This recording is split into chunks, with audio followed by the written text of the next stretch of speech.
How to fix Telegram too many attempts, please try again later issue. If you are facing this issue, go ahead and follow up this simple step. Hey everyone, welcome to Let Me Help, and let's jump right into this tutorial. So first and foremost, you need to clear up the cache buildup. In order to do so, press and hold onto your Telegram app, head to App Info, force stop it, tap on OK, head to Storage and Cache, and tap on Clear Cache. Once you are done, head back from here. Then open up your phone setting. In your phone setting, scroll down, select on System Update, and make sure that your system is up to date so that it can support your Telegram application.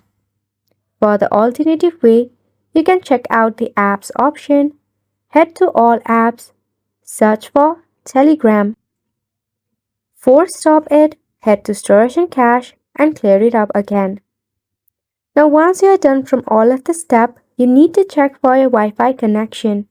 If your Wi-Fi is acting super slow, you can switch to your airplane mode for about 3 seconds, then turn it back off and switch to a Wi-Fi connection or a cellular data.